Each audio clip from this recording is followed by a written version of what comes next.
Čaša prepusto, ne sme znati to, koliko smo se voleli.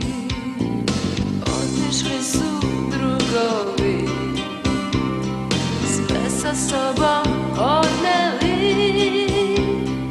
Čaša prepusto, nije kriv za to, što smo se mi rastali. Rukuju se, rukuju oni koji putuju, kad se dvoje rastaju, oni zorom druguju. Почитувани, добредојдовте во уште едно издание на мојот пат до успехот. Еве сме во Белград, во срцето на Белград, во Књаз Михајлова. Неверојатно е колкав е метежот. Што сакам да ви кажам или да ви представам? Во ова издание на патот до успехот ви представуваме еден неверојатен гостин, една неверојатна група. Тој е фронтмен на таа група. Станава збор за Зана, која што слави 45 години од своето постојање. Се сменија неколку пејачки, од Зана Нимани па понатаму, меѓутоа фронтменот сепак останува овде. Неговото име е Зоран, меѓутоа сите го викаат Жика. Жика Живановиќ или Зоран Живановиќ, фронтменот на група Зана во мојот пат до успехот. Опа, јас сум Мишко Јованов, вие гледате мојот пат до успехот, одиме и се наоѓаме со Живановиќ. Čaša prepusto, nije kriv za to, što smo se mi rastali. Sad se rukujemo. Моје представање. Ćao. Како сте? Evo, hvala na pitanju. Dobro. Dobri. Kako ste putovali? Супер сме путували, супер. Многу ми е драго што прифатите да бидете дел од овој серијал. Зана е сепак еден бренд, еден бенд кој што остави еден сериозен белег на овие југословенски па и регионални простори како сакат. Hvala. Имате многу што да кажете, бидејќи дува Надам ветер, се. малку е времево е Jeste. Kao oče kiša, neće kiša. сонце, облаци, Да. сонце, облаци. Ние одиме малку во позатворен Da, амбиент. ovo и- moj prijatelj drži Time Time. i to je onako jedna Aha. svetska priča, ugostiteljska, Знаете, svetska priča. добро е што сепак се вративте, отидовте малку во таа Америка. Аха. Така, Да. сега тоа Као после, клинац, тоа е да. као клинец, после тоа разочарување по смртта на вашата мајка, меѓутоа сепак се враќате назад. А како клинац, бевте мирно дете или? Не? Ne, ne. Bio sam antihrist u školi, znači nemiran, šalim se. Nemiran, bio sam do 7. razreda đak generacije u osnovnoj školi. Dobro. 8. razred, prva bubuljica, kreće pubertet. Onda sam i ja poludeo i jedva sam završio i Radovan i ja smo jedva završili. I pa nisu teli da nas prime u gimnaziju zato što smo bili loši đaci, pa smo našli neku gimnaziju gde su nas primili i tako, ali kako bi ti rekao, život napravi neočekivane stvari. Moj otac je bavio se inženjerstvom, naučnim radom, a ja sam otišao u muziku i to je to. Ajmo, Ајде, duva. да не говориме. Oni koji putuju, kad se dvoje rastaju, oni zorom druguju, rukuju se, rukuju. Oni koji putuju. Зоран или Жика? Како да иде? Живановиć. Znaš kako Ne, ja Zana. kažem? Nadimak mi je, ja potpisujem od 99. se potpisujem kao autor, kao Žika Zana, Aha. a do 99. sam se potpisivao kao Kika Mac, dok je bio Radovan još u bendu, dok nije otišao za Ameriku, tako da smo se potpisivali on i ja, Kika Mac, Radovan drugi, a od, kažem, 99. kao Žika Zana, a kršteno ime mi je Zoran, prezime Živanović, samo me niko tako ne zove. Da. Нико вас не Niko зове se Зоран. bivše žene, kad je ljuta, onda je ona... Зоране. Zorane, šta je? Da. Жика, пред додам на Зана, ја не знам дека сте биле војска во Прилеп, во Македонија. Во Македонија уште не сме ве видели. Da, bio sam tamo 10 meseci. Aha.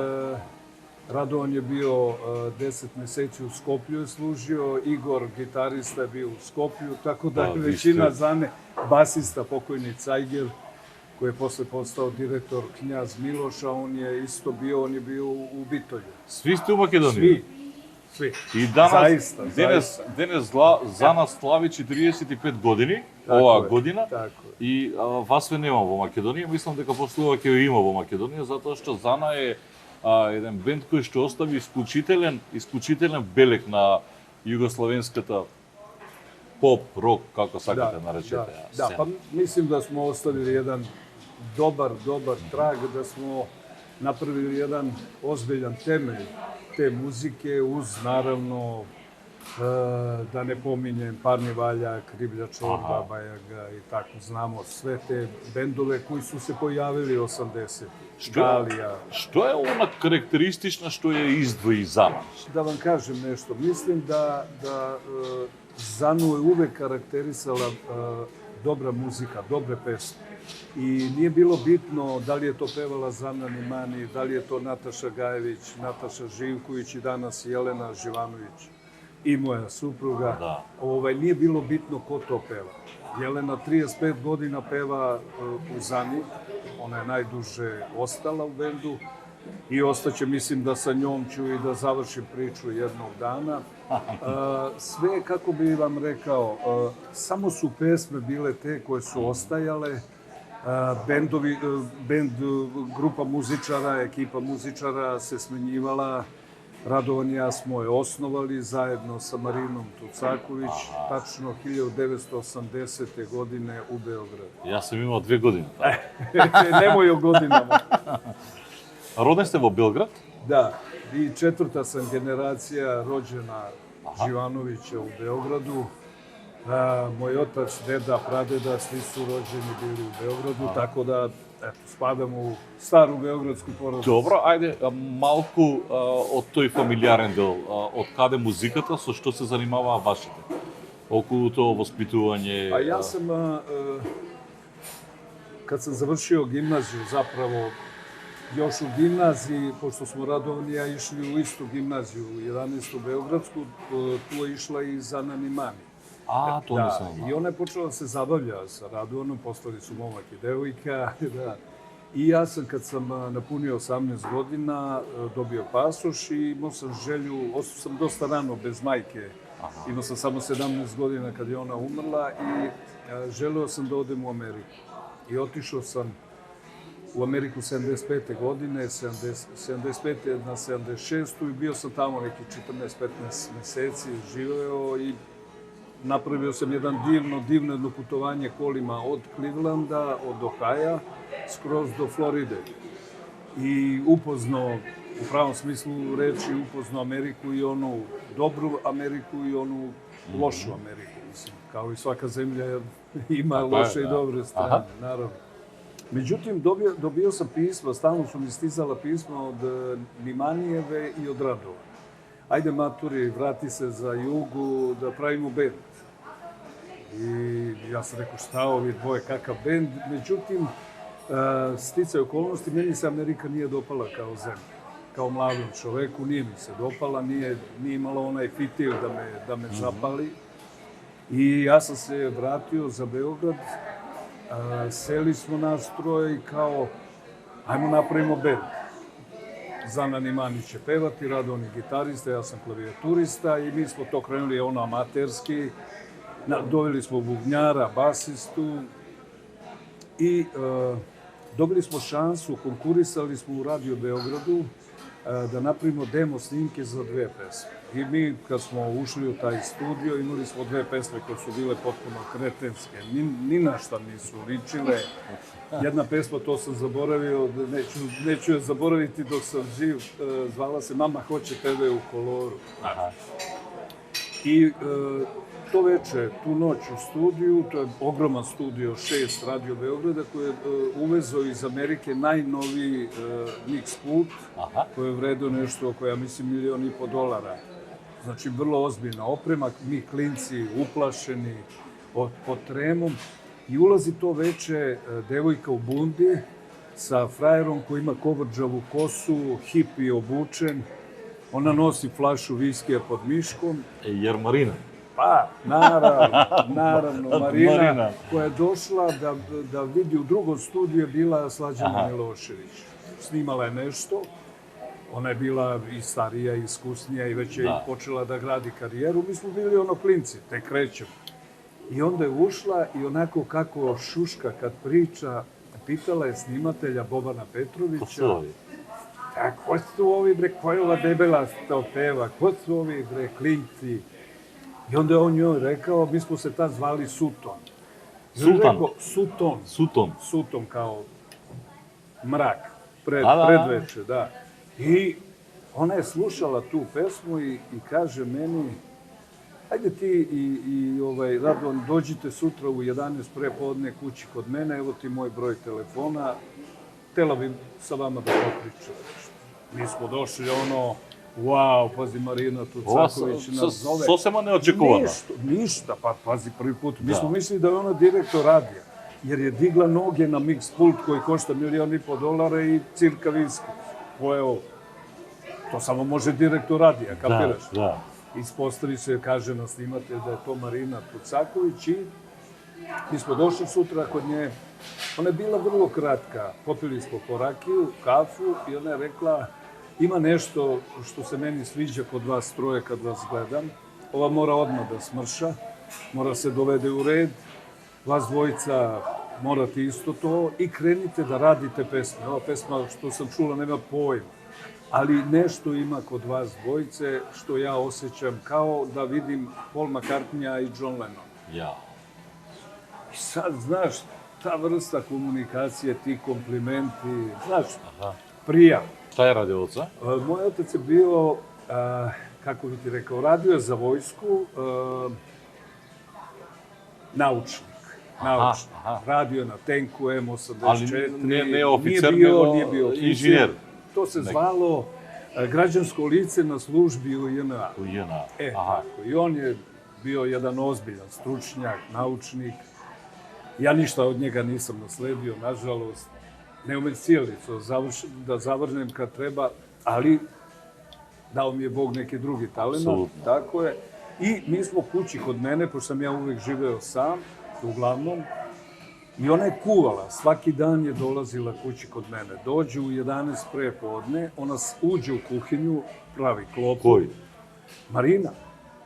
Nas dvojica sedimo, pravimo pesmu u sobi. A Marina si uđe? A ona sedi na divanu mom ili u kujni i sluša.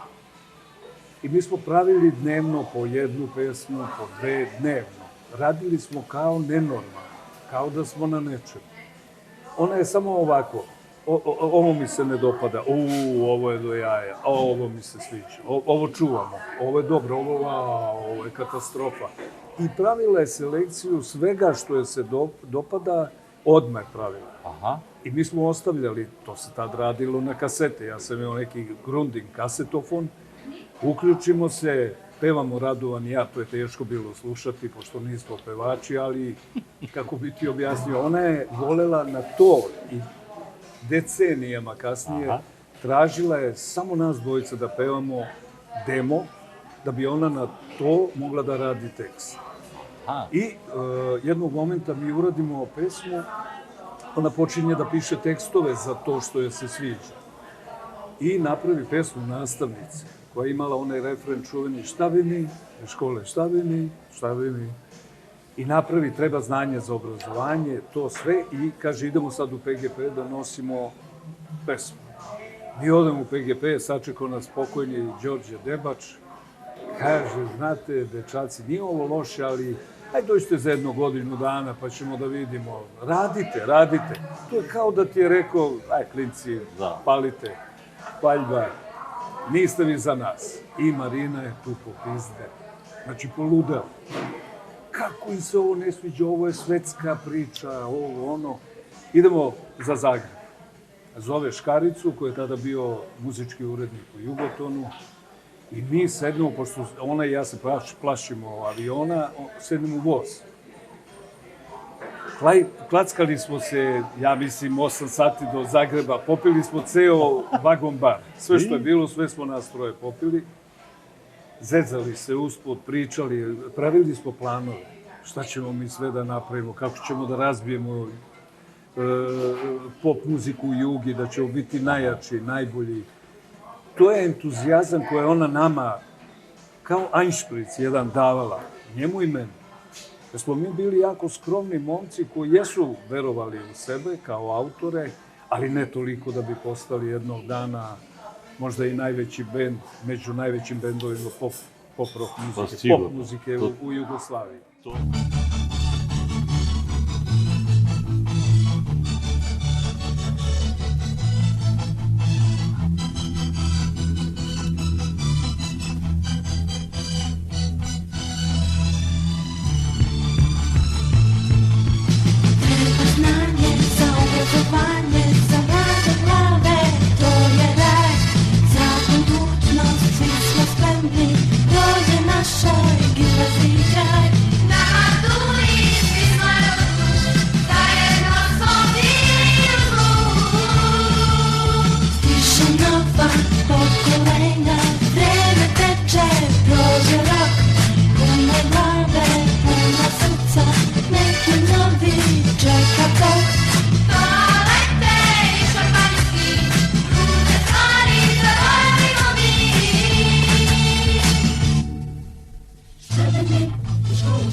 Pojavio se singl, mi smo za 8-9 dana postali hit Radija 202.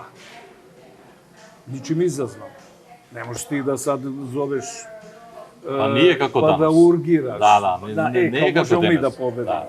Ne. Jednostavno ljudi, klinci, narod je prepoznao da mu se to sviđa. I onda dolazi jedan od ključnih momenta, mi imamo samo taj singl, poznati smo i počinjemo da izlazimo iz anonimnosti. Tu ste negde, ali fali eksplozija. Fali udarac završni. Zvoni moj kućni telefon, na drugoj strani je Goran Bregović, koji kaže, mali, radimo koncert mi u Zet u Sarajevu ili u Skenderiji, slagaću. Dobro. Slagaću, nije ni bitno, davno je bilo. 81. već, to je negde početak 81. Hoćete da dođete, budete da otpevate samo ovu nastavnicu pre nas. I mi kao, wow, Goran Bregović se zove, upiškili se od sreće. Da vidite pred grupa na Bijelo dugme, ako dobro shvatim. I samo tu jednu pesmu. Ja pitam Gorane, mi nemamo drugu pesmu, imamo samo ovu. On kaže, zato vas zove. Prodali ste 33.000 tog albuma, ali to je malo. Kapiraš, tiraži su bili 200, 300, 400. Imalo je srebrna, zlatna ploča. Imaš tamo, ne znam, ko sve. Ozbiljni tiraži. Sa Željko Bebek. Da, to je najskuplja pesma u istoriji jugoslovenske muzike. Koštala nas je, mene i Radovana lično, $25.500. Avionom ovaj dolazi iz Minhena, ovaj dolazi iz Zagreba, čekaju Zana Nimani i Tini Varga, stavljaju ih u kola i u kolima se njih dvojica podžapaju odmah. I Oliver na njega, ti ćeš da pevaš, Ovi kaže, ti si lud, ne mogu s tobom. I sutra ili za 2 dana Johnny se vrati za Zagreb. Ne može sa ovim našim, nema šanse.